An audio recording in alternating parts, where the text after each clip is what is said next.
두 절 찾아서 합독하도록 하겠습니다. 다 찾으신 줄 알고 14절 15절 합독합니다. 시작.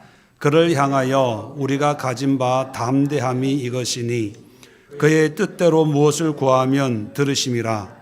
우리가 무엇이든지 구하는 바를 들으시는 줄을 안즉 우리가 그에게 구한 그것을 얻은 줄을 또한 아느니라. 아멘. 자, 오늘 이 말씀을 가지고 확신에 찬 기도라는 제목으로 오늘 함께 나누고 기도하도록 하겠습니다. 자, 그를 향하여 우리가 가진 바 담대함이 이것이다. 여기서 담대함이란 이 의미를 좀 오해할 수가 있습니다. 원어적인 의미는요, 마음껏 말한다 그런 뜻입니다. 담대함의 원어적인 의미가 모든 것을 쏟아낸다, 뭐 다 말한다 그런 뜻이에요. 자, 그래서 이 말의 의미가 뭐냐면 어떤 사실에 대해서 분명하게 자신 있게 확실하게 얘기해 줄 수 있다는 거예요. 잘 모르면 긴가민가하면 다 말할 수 없잖아요. 사실을 모르니까. 근데 모든 걸 알게 됐다는 거죠. 그래서 자신 있게 말할 수 있다. 이제는 말할 수 있다. 모든 걸 이야기할 수 있다. 궁금한 거 물어봐라. 뭐 이런 의미입니다. 자, 그렇다면 그를 향하여 예수님을 향해서 우리가 가진 바 이제는 말할 수 있다. 이제는 다 이야기할 수 있다. 이걸 한 단어로 요약하면 확신 이렇게 표현할 수가 있습니다. 이제는 확신할 수 있어. 이제는 분명히 말할 수 있어. 이게 무슨 뜻이냐면 이제 예수님에 대해서 이제 알게 되었고 예수님의 뜻이 예수님의 마음이 예수님이 누구인가를 알게 되었다면 그 예수님을 하나님의 아들로 믿는 우리 믿는 사람들은 이제는 분명한 확신을 가질 수 있다. 이제는 진실을 다 알았기 때문에 흔들리거나 머뭇거리지 않고 담대하게 모든 걸 이야기해 줄 수 있다. 이런 의미입니다. 뭐냐는 거죠. 자, 14절 계속해서 담대함이 이것이니 담대함 대신에 확실함이 이것이니 이렇게 이해하면 좀 더 원어적으로 이해가 될 것 같습니다. 확신하는 게 뭐냐? 그의 뜻대로 무엇을 구하면 들으심이라. 그리고 15절 우리가 무엇이든지 구하는 바를 들으신 줄을 안즉 우리가 그에게 구한 그것을 얻은 줄 또한 아느니라.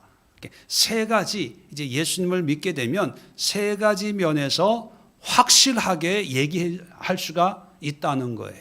세 가지 확신. 자, 첫 번째가 뭐냐면 그의 뜻대로 무엇을 구하면.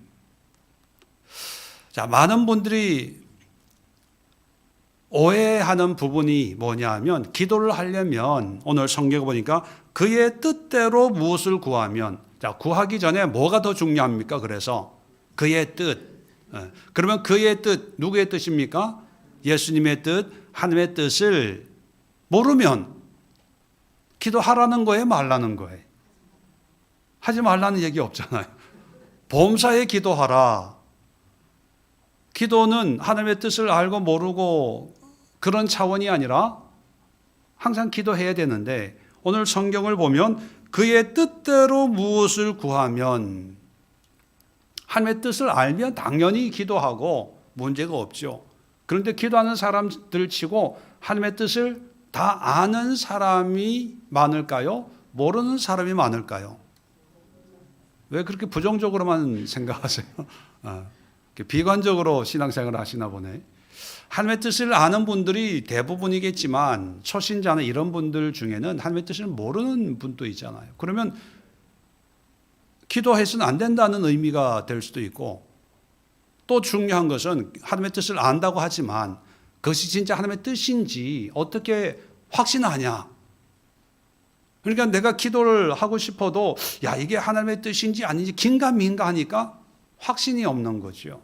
그런데 성경을 잘 자세히 보면요, 좀 생각할 부분이 있습니다. 그의 뜻대로 성경의 하나님의 뜻, 뜻이라는 의미들이 많이 나오는데 헬라어 성경에는 하나님의 뜻을 표현한 두 가지 동사가 있습니다.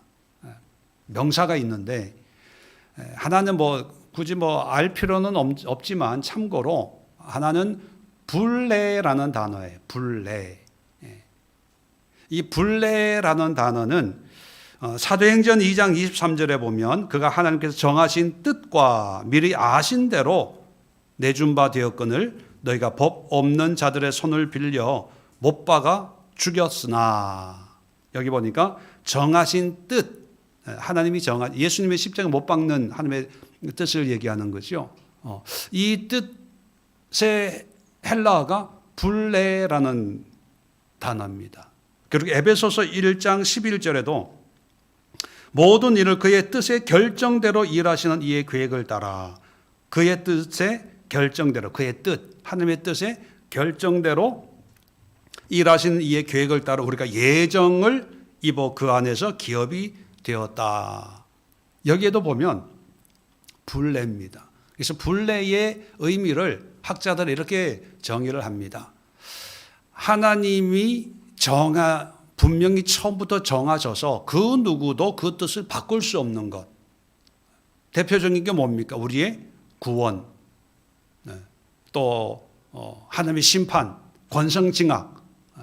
선한 것은 하나님이 은혜를 주시고 악한 것은 심판하시고, 이 뜻은 바꾸지 않아요. 사탄 마귀는 심판하고 천사 인도함을 받는 성도들은 축복하고, 이 뜻은 바꾸지 않아요. 이게 바뀌어지면 큰 문제가 생기죠. 사탄도 구원을 받을 수 있는 이야기가 될 수 있으니까. 빛과 어둠, 선과 악, 이거는 굳이 하나님의 뜻을 물어보지 않아도 성경을 아는 분들은 성경을 통해서 정해진 거니까 헷갈릴 필요가 없는 거죠. 모든 사람이 구원을 받기를 원하는 게 하나님의 뜻이고, 그죠? 또 하나님의 뜻을 순종하지 않으면 심판하는 것이 하나님의 뜻입니다. 근데 이 뜻이 바뀌면 죄를 지어도 구원받을 여지가 있겠네, 이렇게 되니까 이게 엄청난 혼란이 되겠죠. 그래서 하나님이 정하신 그 누구도 바꿀 수 없는 원칙, 철칙을 하나님의 뜻을 표현할 때 불례라는 단어를 사용하고, 그 다음에 두 번째가 딜레마라는 단어입니다. 우리가 어떤 선택을 할 때 이렇게 해야 될지 저렇게 해야 될지 그런 상황에 뭐에 놓여 있다고 그래요? 딜레마에 빠졌다, 딜레마에 놓였다, 이런 표현을 하는데 비슷한 단어예요. 딜레마인데 하나님의 뜻이 어디에 있는지 분간할 수 없는 그런 상황. 이렇게 보면 이렇고 저렇게 보면 저런데 도저히 모르겠다. 이게 어떤 선택의 여지, 어떤 선택의 상황에 있을 때, 마태복음 6장 11절 주기도문에 보면 나라가 임하옵시며 뜻이 하늘에서 이루어진 것 같이, 여기서 뜻 딜레마에 우리가 살아가면서 무엇이 하나님의 뜻이고 무엇이 세상의 뜻인지 모를 때, 그럴 때 하나님의 뜻을 알게 해주세요. 딜레마에. 마태복음 26장 39절에 예수님이 겟세마네 동산에서 이렇게 기도합니다. 이 잔을 내게서 지나가게 하옵소서. 그러나 나의 원대로 마옵시고 아버지의 원대로 하옵소서. 아버지의 원, 아버지의 뜻대로 하옵소서. 나의 딜레마도 있고 아버지의 딜레마도 있는데, 그런데 아버지의 뜻으로, 물론 하나님이 예수님을 십자가에 못 박아야 되겠다고 하는 것은 불례예요. 처음부터 애초에 그렇게 작정하고 어린 양으로 이 땅에 보내셨거든요. 그런데 예수님 입장에서는, 인간이신 예수님 입장에서는 할 수만 있거든. 하나님의 뜻이 내가 선택할 수 있으면 좋겠습니다. 딜레마예요, 딜레마.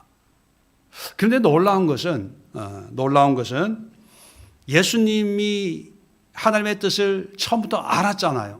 계속해서 내가 제자들에게 고난을 당하고 십자가를 지고 죽지만 3일 만에 다시 살아날 거다. 십자가에 죽을 걸 알았어요. 하나님의 분례를 알았어요.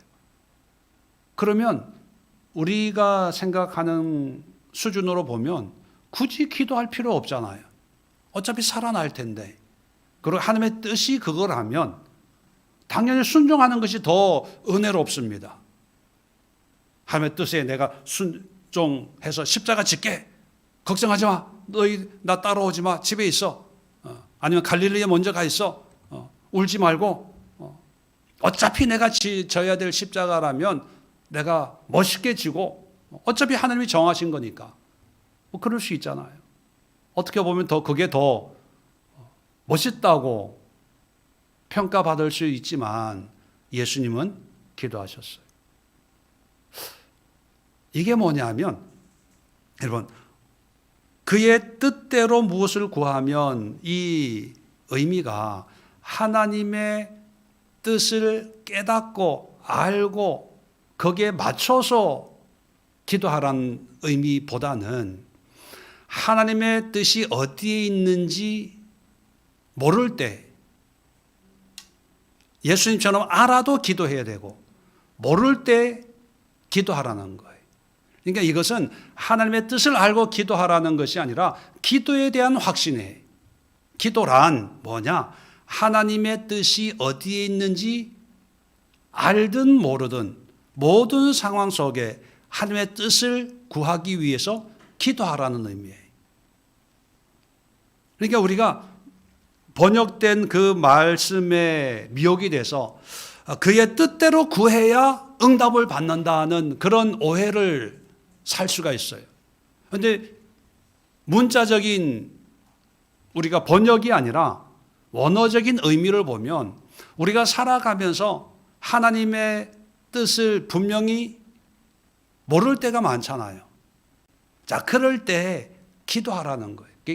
첫 번째 예수님을 믿는 자에게 주시는 담대함, 확신이 뭐 이제는 말할 수 있다. 뭘 말할 수 있냐?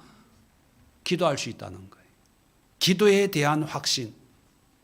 하나님의 뜻을 몰라도 기도하라는 거예요. 알아도 기도해. 왜? 예수님처럼. 이게 첫 번째 확신이고요. 그래서 기도는요, 모든 상황, 모든 환경, 모든 문제에 기도가 필요하다는 거예요. 이게 확신이 깨달은 거예요. 자, 그래서 아까 질문에 하나님의 뜻을 모르는 분도 기도해야 되고 또 알았다고 해서 기도 안 하나요? 아니, 아는 사람도 기도해야 돼요. 자, 두 번째 확신이 뭐냐 하면 무엇을 구하면 들으심이라. 분명히 응답하심이라가 아니라 뭐예요? 들으심이라. 그러면 듣는다는 것이 곧 응답입니까? 아니에요. 그런데 우리는 말씀을 어떻게 이해하냐 하면 하나님의 뜻대로 구하면 응답받아. 믿습니다. 믿고 구하는 것은 받은 줄로 믿어라. 물론 성경에 여러 의미의 말씀들이 있지만 오늘 특별히 모든 예수 그리스도를 믿는 사람들을 향해서 이제는 말할 수 있다. 이제는 확신에 찬 그런 이야기를 할 수 있다. 두 번째가 뭐냐 하면 응답받는다는 얘기가 아니라 하나님이 들으신다는 얘기예요. 그래서 믿음으로 기도하면 응답받는다. 이건 좀 위험해요. 왜? 응답이 안 될 때가 있잖아요. 그런데 100% 확신적으로 이야기할 수 있는 건 뭡니까? 믿음으로 기도하면 하나님이 들으신다는 거예요. 그럼 어떤 분들은 그런 생각하죠. 에이, 들으면 뭐해? 응답이 필요하지. 100번 들으면 뭐합니까?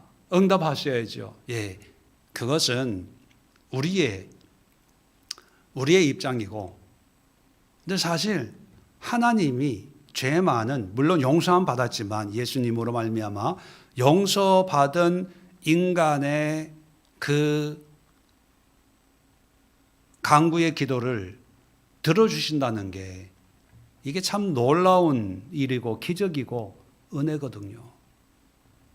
우리는 너무 우리 인간의 입장에서 응답이라고 하는, 나의 원함이라고 하는 그 문제 해결에 집중되어 있다 보니까 자칫 잘못하면 하나님을 문제 해결을 해주는 어떤 도구로 이용하는 그런 모습까지 나타나고 있습니다. 그런데 듣는다고 하는 것은 어떤 의미입니까? 인격이라는 거예요. 물론 응답의 모양과 모습은 몰라요. 우리가 원하는 대로 하나님이 들어주실지 다른 방법으로 하나님이 역사하실지 우리도 몰라요. 근데 문제는 나의 억울하고 힘들고 아프고 고통스러운 이런 상황을 하나님이 내가 기도하면 들어주신다는 거죠.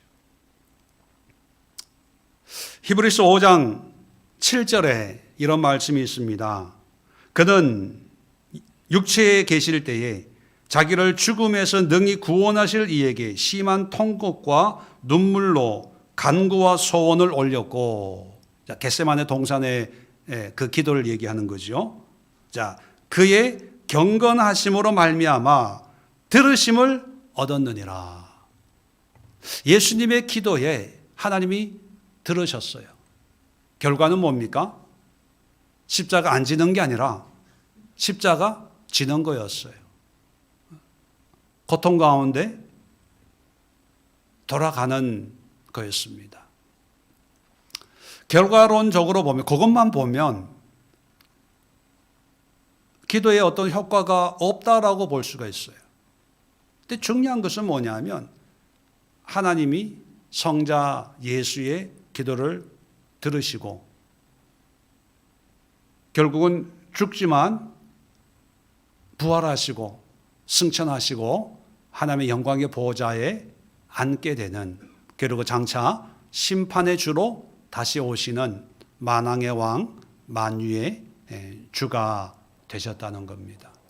우리는 너무 단편적인 사실로만 뭔가를 확인하려고 해요. 지금 내가 보는 거, 야, 그 집 뭐 부자래, 잘 산대, 사업 잘 된대, 뭐 아이들이 뭐 공부 잘한대, 뭐 어떤 단편적인 것으로 평가를 내는 반면에 하나님의 시간은 우리의 시간과 다르지요. 하나님의 판단은 우리의 판단과 달라요. 하나님의 들으심이라고 하는 것은 당장 우리가 원하는 응답은 아닐 수 있습니다. 그런데 하나님이 들었다는 것은 장차 하나님의 어떤 계획, 하나님의 일하심, 하나님의 간섭하심, 하나님의 섭리가 작동이 된다는 거예요. 이게 당장 어떤 우리가 원하는 결과는 얻을 수 없을지는 몰라도, 그러나 하나님의 시간, 하나님의 방법으로 하나님의 역사를 기대하고 소망할 수 있다는 거예요. 자, 그래서 우리가 100% 확신하는 건 뭐냐면 기도에 내가 원하는 응답이 아니라 내가 기도하면 하나님이 들으신다는 거예요. 여러분, 듣는 게 쉬울까요? 어려울까요? 어떻게 그렇게 잘하세요? 오히려 말하는 거는 쉬울 수 있어요. 내 생각을 막. 그런데 그렇게 말하는 사람 이야기를 말 없이 이렇게 들어주는 게요, 참 힘들어요. 목사는 듣는 걸 잘 못해요. 직업적으로.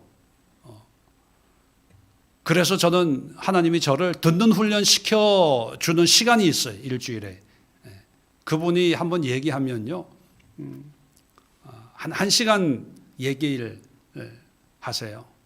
그러면 제가 이렇게 들어주는데, 그 시간을 들으면서 그분 보면은 한 얘기 또 하고 한 얘기 또 하고, 그런데 새로운 얘기하는 것처럼 하실 때가 있거든요.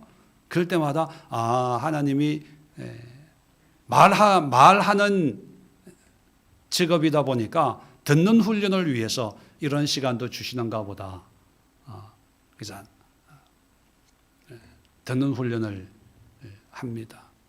그런데 하나님도 뭐가 아쉬워서 우리의 말을 듣겠어? 머리 털까지 세신 바 되신 분인데, 하나님 하면 김정희 원사님 무슨 문제인지 알아요.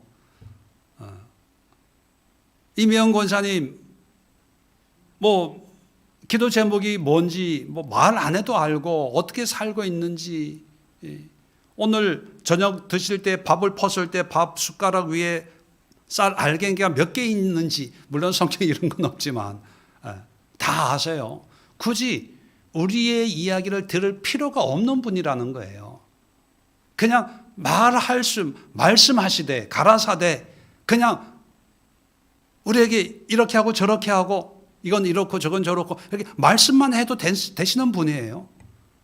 그런데 이 모든 걸 아는 분이 들어주세요. 이게 은혜고 이게 기적이고 이게 우리 예수 믿는 사람들이 가져야 될 확신이에요. 글쎄 하나님이 내 얘기를 다 들어주셔. 우리는 한 번 얘기한 거 다음에 또 들으면 속에서요 불이 나요. 한 얘기 또 하고 좀 짧게 그러잖아요.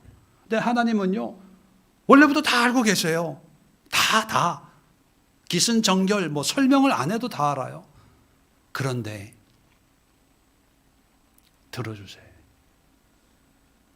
그래서 여러분, 외롭고 힘들 때 세상 사람 나를 몰라, 내 마음 아는 사람이 없어, 억울한 마음, 외로운 마음, 그럴 때 있잖아요. 그럴 때 누구 만나러 갑니까? 네, 하나님 만나러 가요. 하나님, 글쎄요, 하나님도 아시다시피 보셨다시피 그러면서 다 이건 이랬고요 저랬고요 너무 힘들었어요 아팠어요. 그리고 여러분 또 한 얘기 또 해도 돼요. 이게 우리 예수 믿는 사람들이 가져야 될 확신이지, 응답의 확신, 나을 거야, 치료받을 거야. 근데 치료가 안 돼. 그러면 믿음이 없어서 그런 거야. 믿어. 이거는 신앙이 아니라 맹종, 가스라이팅 하는 거죠. 우리가 확신해야 될 것은 여전히 죄인인 나의 이야기에 하나님은 귀를 기울이시고 들어주신다. 그러니까 여러분 많이 기도해야 되고 하나님을 많이 불러야 돼요. 그리고 하나님 앞에 미주알 고주알 이런 거 저런 거 한 얘기 또 해도 돼요.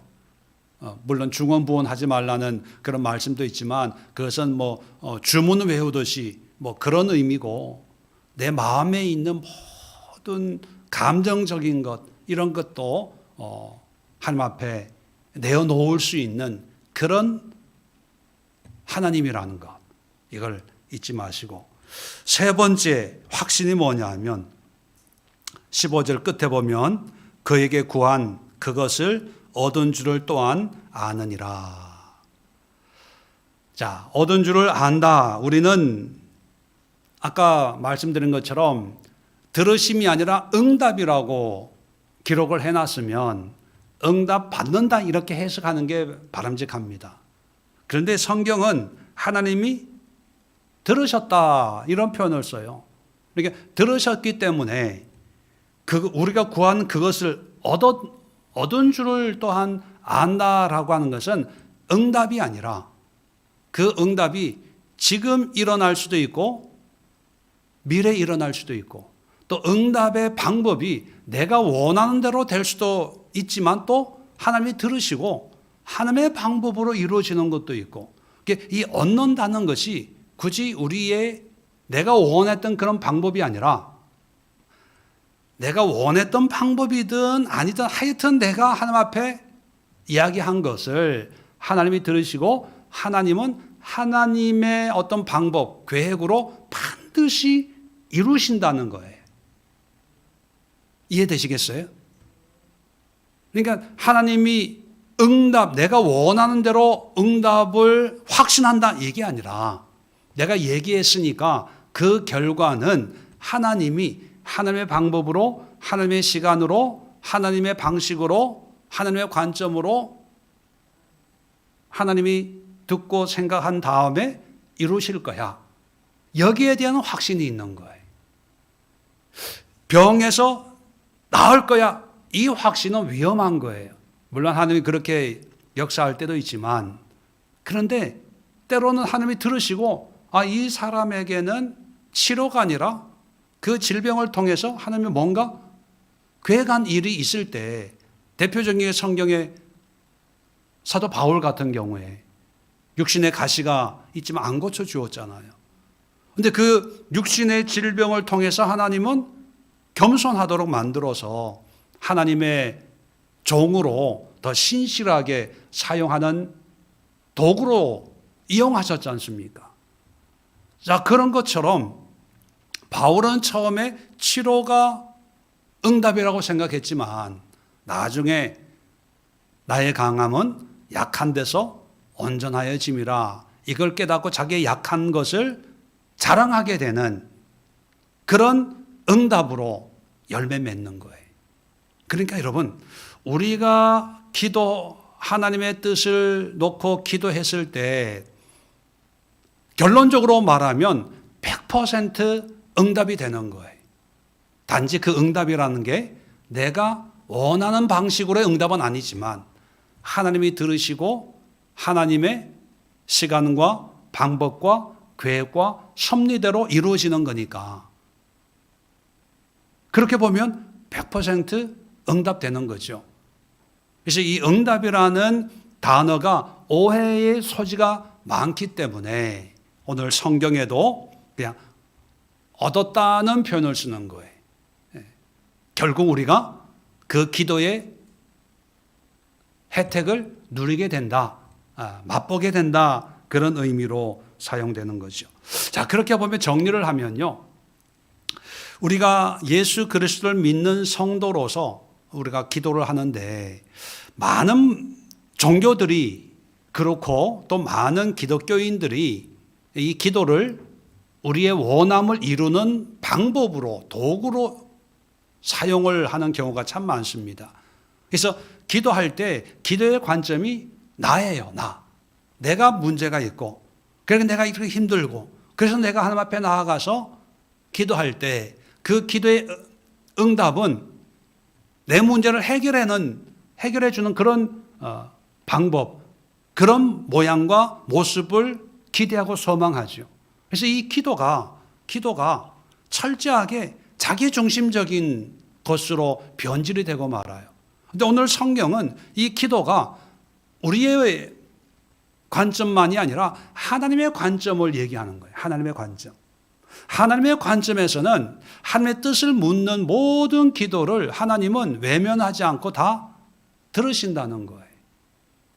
그리고 듣고 어떤 방식이든지 하나님은 거기에 따라서 반응을 보인다는 거예요.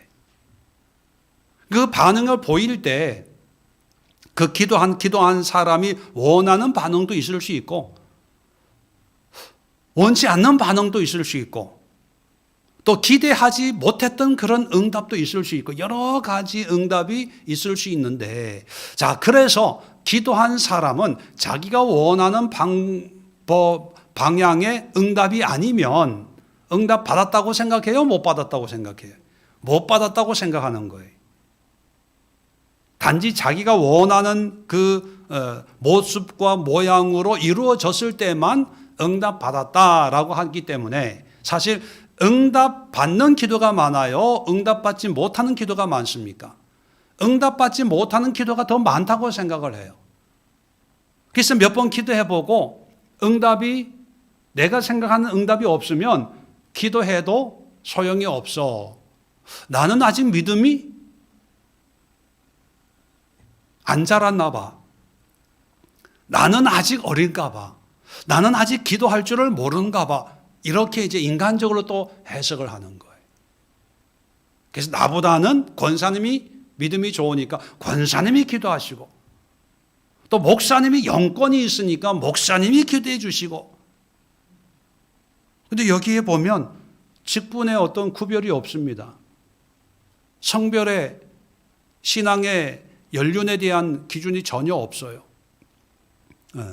우리가 가진 바 담대함, 모든 믿는 사람, 바울도 포함이 되고 또 바울이 아니라 요한도 포함이 되고 모든 믿는 사람 예외 없이.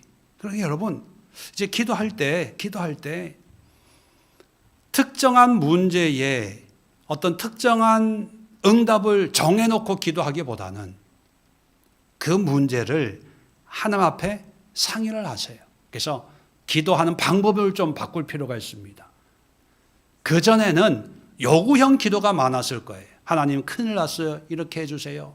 고쳐주세요. 해결해 주세요. 어려워요. 합격하게 해주세요. 뭐 하게 해주세요. 뭐 하게. 요구형 기도.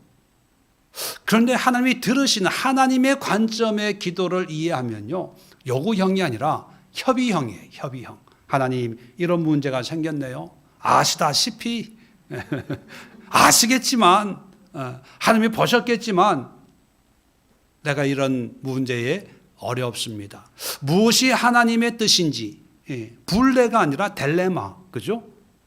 이것일 수도 있고 저것일 수도 있고, 뭐가 하나님의 뜻인지는 모르지만 나는 이 문제가 이렇게 해결되었으면 좋겠는데, 그런데 하나님의 뜻 가운데 이 문제가 해결되기를 원합니다.